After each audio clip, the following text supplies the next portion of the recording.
Edwards and Jimmy Johnson, the two drivers eligible to claim the championship today. Brad, doing what they need to do. Yeah, both guys are on their games. Carl Edwards has led 30 laps, 30 of the 44 laps. He's run up front. He's running strong. We got Jimmy Johnson, who's moved from 30th all the way up to 18th position. He's picked up 12 spots. So both guys are doing exactly what they have to do to be competitive.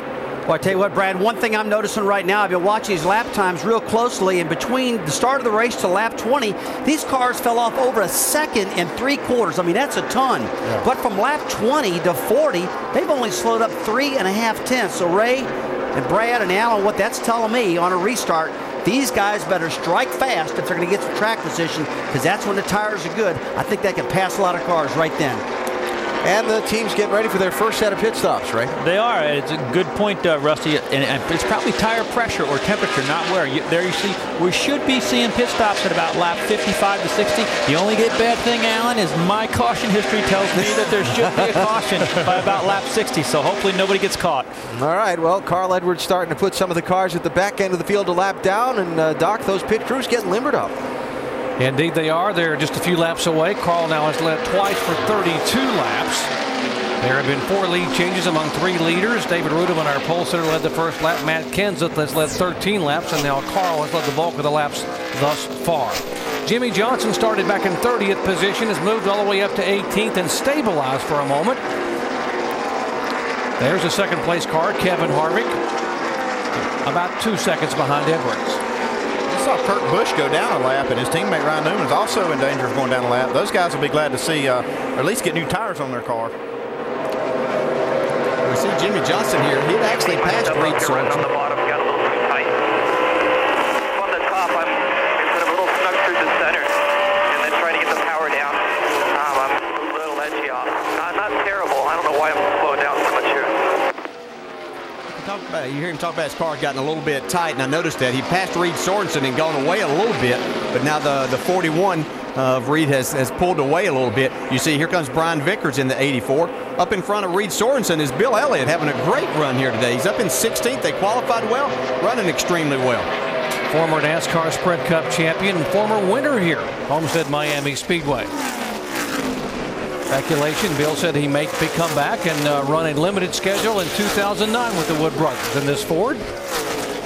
Thought they made quite a bit of progress, even though he ran a very limited schedule this year.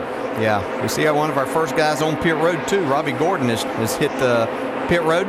Robbie's in a battle, stay in that top 35 in points.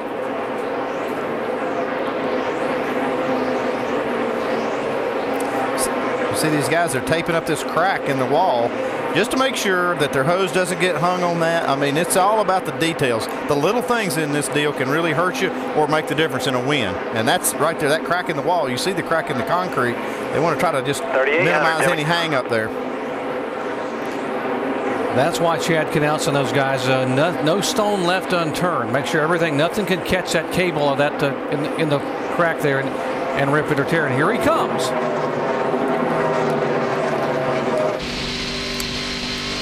The 2 is also in. One guy struggling. He'll still down to Shannon's Pay.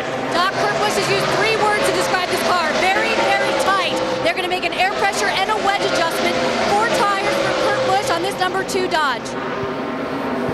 We heard Jimmy Johnson describe his race car, a little tight in the center, a little free off. They will make it appear just an air pressure adjustment. 4 tires full of Sunoco fuel on this stop. The guy's just trying to be smooth, keep their driver in position that he had, and continue to make up spots, maybe even during this green flag sequence. Earnhardt Jr. getting in a significant adjustment. He had actually gone backwards here in the early lap. And they had a problem with the right rear tire, too. They were making that chassis adjustment, but the right rear tire changer had a little problem with the lug nut. It's a little bit of a slow stop for the 88. Mike.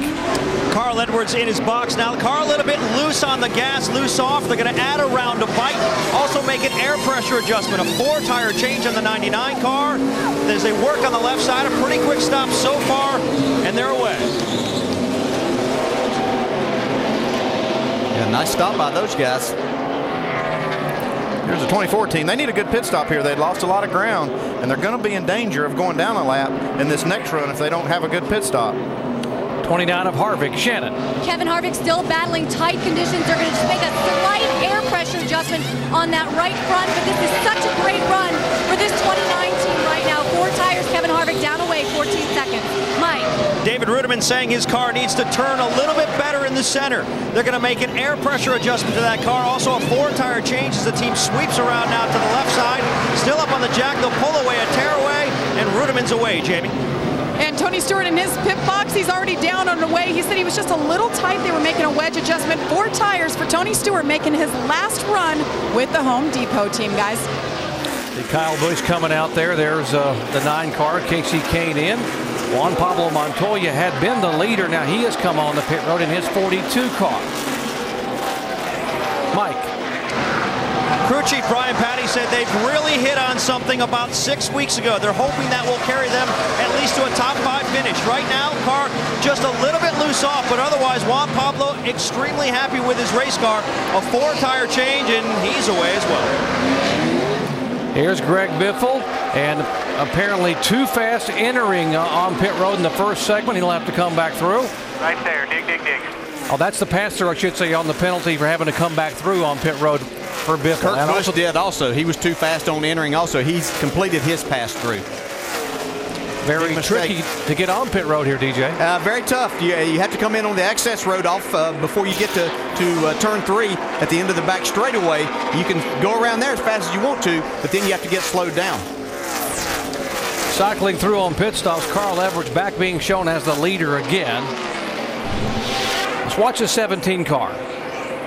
Oh, he's got a little too much rear brake there. I mean, talk me in. I mean, 10, 5, 4, right here or something. I can't see anything down the front. I can't see nothing. That's far. Sorry, I thought whenever I said come right around the 48, you would understand what I was saying.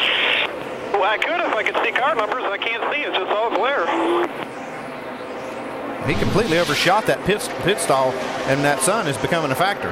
Very difficult time of the day for these guys, not only on the racetrack, but as you saw right there, just trying to find your pit can be difficult. You have a lot of grit on the windshield right now. You have a lot of sand down here. It makes it tough to see. And you know, those first pit stops coming under green, you really aren't exactly sure exactly where it's at. There's the point separation up top now. Jimmy Johnson just 64 points ahead of Carl Edwards. And Jimmy running back in 15th spot. Carl Edwards a leader and narrowing that points gap here after the first green flag stops.